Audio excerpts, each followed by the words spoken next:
What's going on, everyone? Nick from Comic Culture here. It's time for Nick at Night, my weekly comic book review show. Let's get into the books I read this week. Starting over in Marvel, we have Wolverine issue number 8, Legacy issue number 400. Just got it for the Daniel Warren Johnson variant, and he has a short story inside of here. I guess providing more context when his family was murdered over in Japan, and he's going on his revenge mission right now against the forces that did that. There's a couple twists in here, though. It wasn't Winter Soldier or anything like that. It was somebody else in here, presumably, and we get to see like their reception to this news and the fact that like Wolverine's coming to get them. Man, it is such a cool read right here. If you're familiar with Daniel Warren Johnson's art style and his like short stories like Skywalker and things like that, this is very much like those. So it's over the top, it's gruesome, it's gory, and man, we got some of that Daniel Warren Johnson just awesomeness all over this short story right here. So is it worth the $7.99 price tag right there? Man, that's up to you. I don't know. These are pretty hot in the aftermarket right now if you're into that kind of thing. Love the cover, love the short story. I thought it was cool. What'd you guys think? Next up, we're going to go to the Ultimates line, Ultimate Wolverine issue number 4 right here. Chris Condon on this one. This is kind of a step back issue, to be honest. We had a really great issue number 3 when Wolverine is infiltrating like some of our heroes' base, and we have Gambit, and we have Kitty Pryde, and we have Black Widow as well on the run trying to escape with whatever they have, and Wolverine's tracking them down. Really cool issue number 3. Issue number 4, though, kind of a step back. This one is about all these different scientists working on him. There's this like metaphorical story being told with some animals in the background, but we have the like lettering and we have the story of what's going on with Wolverine and these scientists. Wolverine's being put under right now. He's being worked on or regenerated, and these scientists are trying to like balance his sedation medication and things like that. And they're worried that he's gonna pop his claws and murder everybody.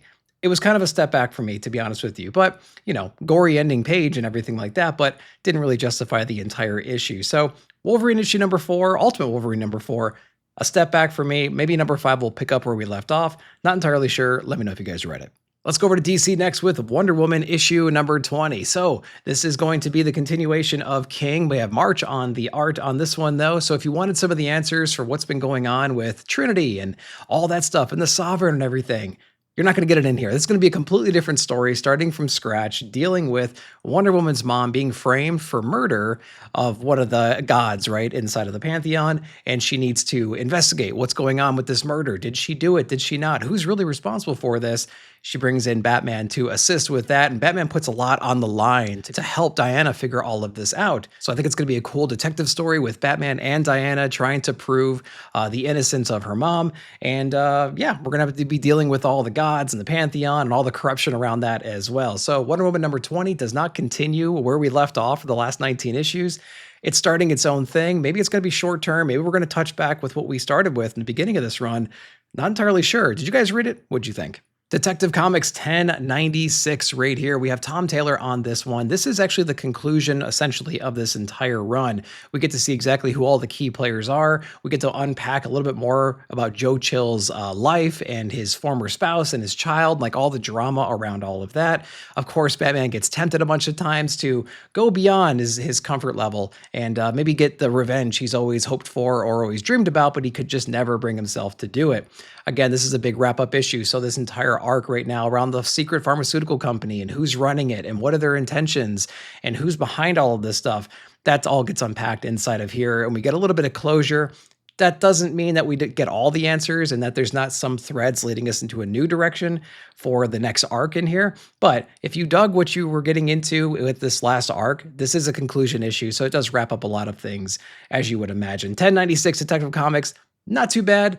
These wrap-up issues happen pretty quickly, I think. I don't really enjoy some of those, but the lead up to this was interesting. It had cool parts to it, but I don't think it really landed right here. But Detective Comics 1096, let me know if you read it. Continuing DC, we have Absolute Flash issue number 2. Now, Jeff Lemire is on this one, which is the main reason why I'm picking this one up. And Flash is a cool character. I want to see what the Absolute version of him looks like. We're kind of continuing this Wally West exploration of his powers right now. He just got hit with the Speed Force. He doesn't quite know what that means. He's on the run and he's perceiving different moments in time kind of all at once. I really like the idea here where his mind is a little bit too quick, right? He can't really process things. So a lot of his speech bubbles are overlapping on top of each other, and he's kind of losing his mind right here. He's also being chased down by this version of the rogues, and so they're setting up some traps for him. They're going to bring him back to the base and everything like that, and trying to, bring him back home essentially. But he's on the run right now, experiencing different moments in time. He's seeing Barry Allen as well. He doesn't really quite know what that means just yet. So there's a cool Speed Force element inside this book that we're exploring through kind of his first experiences with being hit by it. The colors are really bright and vibrant, so that is really cool to see that. The rogues are interesting, and we don't really quite know who the bad guy is. And towards the end of this book, we understand that really Wally has two different paths he can take. He can either be the savior of the world, or he can be the world's demise as well. And so there's a really cool path that we're going to have to take very soon. And that was teased towards the end of the book. And so that's got me really excited to see what that could mean in here. Much better than issue number 1, I thought personally. Bright colors, cool story so far. Let me know if you read it. All right, let's continue DC with Zatanna issue number 3. Campbell's doing a great job on the writing and the art and everything else in here. The visuals are really great inside this book. This issue was, kind of lukewarm for me, to be honest with you. I think I need a little bit more idea of what the villain is, who they are, power set, motivation, all that kind of stuff. We're still playing with Zatanna's mind right now, basically putting her in all these dream worlds, things like that. She's at some kind of ball right now with Bruce Wayne, but it's not really Bruce Wayne. It's all in her imagination. But then we have Clayface in here too, who's kind of like living out a fantasy world and somehow gets mixed all into that and blames Zatanna for like the loss of his family or something like that. There's a lot of confusing moments inside of here, a lot of back and forth, but the visuals are outstanding inside this book. And so that's probably the best part, I think. But it wouldn't take much for the story to kind of catch up to that, I don't think, at all. So I'm going to continue reading this book. Absolutely. It's just too nice of a book to look at, not to do that. She's still dealing with a lot of ramifications from the previous couple of issues, being wounded by this like spectral sword and like it's dampening her powers and things like that. A lot of her friends are in bad situations right now. We got a couple different villains that are in this book. And so it's kind of like muddying up the waters, I think. Now, I would like a clear, concise villain that has a very simple motivation and plan of attack. We have a couple different villains right now that we're dealing with, and they're kind of affecting her in different ways, in a dream world, in the actual world, things like that. So you kind of have to wade through all of that, but it's a fun ride so far. Issue number 3 is out. Let me know if you read it. Continuing DC, we have New Gods issue number 5. Ron V on this one. Evan Cagle's doing the main interior artwork, but there's always a guest artist up front. MacLean, if I'm not mistaken. Very cool, simplistic, cartoonish style right here. It very much clashes with what Evan Cagle's doing, but in a great, great way. I just love the way that the characters are portrayed inside of here. Kind of like cartoon strip or Sunday morning cartoon style. I ate it up, though. I could read a whole book just like that. It was really, really cool, I thought. This book is spectacular. So there's a void right now, an evil void that Darkseid has left. There's other villains out there in the galaxy, in the universe that are infiltrating that, and they're throwing their armies down on top of Highfather right now. And we get to see exactly like what kind of power Highfather has, what kind of last resort weaponry he has in here. When he unleashes it, what kind of an impact does it have on these armies? Really great dramatic moment in like the first third of this book, going over all of that. Some sacrifices being made inside of here. We touch base again with Mr. Miracle, and we have Orion and Barda, and they're trying to protect that child from Orion. Great touch base with them as well. And, we get this just amazing artwork from Cagle continuing through this entire series. So New Gods, awesome, awesome read. This issue right here touches base on all the key points that you want to learn more about. And they did a great job with that, I thought. New Gods number 5, awesome book. Let me know if you read it. All right, it's the Summer of Superman. We have the special issue number 1 right there with that amazing variant cover right there. So what's going on inside of this one? We have a touch base with Lana and Clark's history.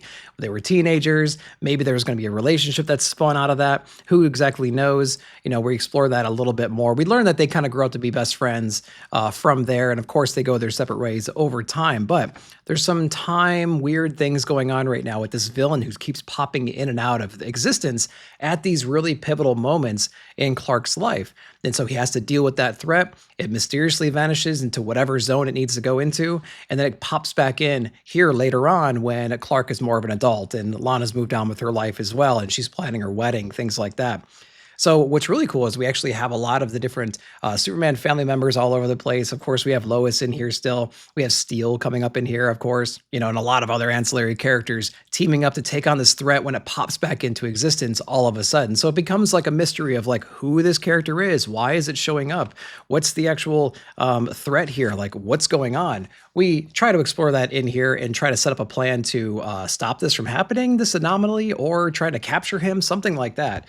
But it's a pretty cool force to deal with and a pretty interesting mystery at the end as we kind of see the state of a very famous time traveler in the DC universe, what he's up to right now, who's got control of him right now, and like what their motivations are. We're going to be unpacking in further issues. So I thought Superman Special was pretty intriguing. It was engaging, a lot of mystery, cool little callbacks to the relationship with Lana, things like that. Action packed as well. Let me know what you guys thought. Let's go over to Image next with G.I. Joe, Real American Hero, The Silent Missions, Spirit. This is the one shot right there. Pretty cool book. Now, we had Danny's last week with Dan Waters featuring Jinx, and so this is a continuation of The Silent Missions, which G.I. Joe does a great job at. So if you're into the Spirit character, this one is all for you. He's kind of going around with some rangers, things like that, some park rangers, trying to figure out what's going on with some wildlife and whatnot. He comes across some strange robotic creatures, and he traces it back to like the secret Cobra base, and he tries to figure out what's going on in there and unravels this mystery behind these experiments they were doing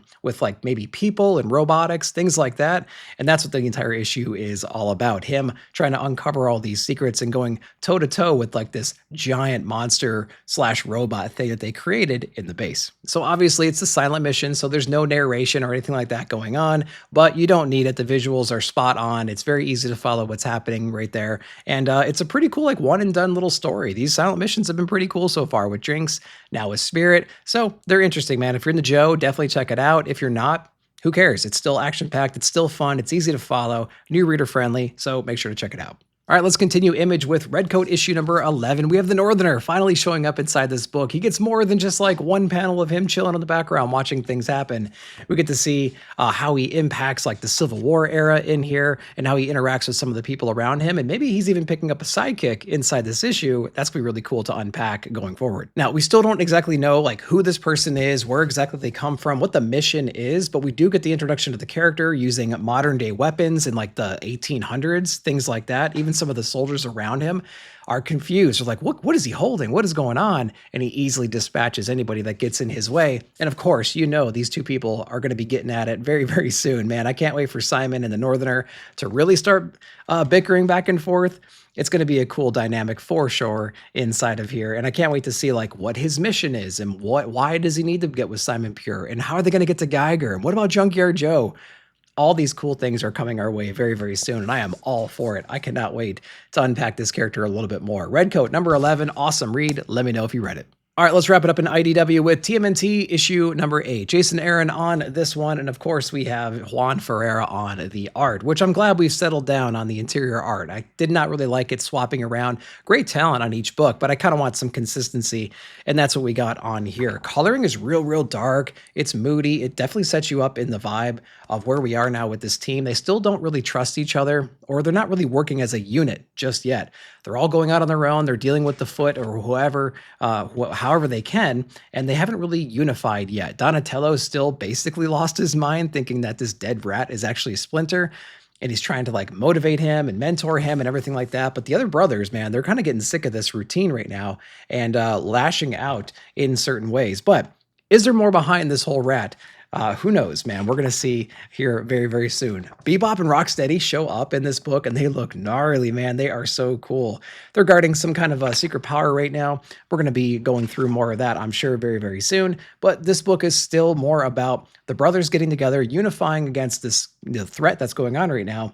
And so we're going to be getting there very slowly, I think. We do touch base with April in here, so we get to see her evolution and what she's up to at the moment. So that's going to be kind of fun to see where that leads us as well. But yeah, I think we're going to have a couple more issues of the brothers basically fighting, bickering between them before they really get unified, before they get settled and centered and taking on this threat in a more logical way, I would say. So TMNT number 8, still building up right now, but it's really good. I recommend reading this one. Let me know if you did down below. All right, guys, that's all I read. I hope you enjoy that. Let me know down below what you read and what your favorite books of the week were. While you're down there, like, subscribe, share, hit that bell notification to be alerted whenever I put out new videos. Thank you so much for watching. We'll see you in the comments.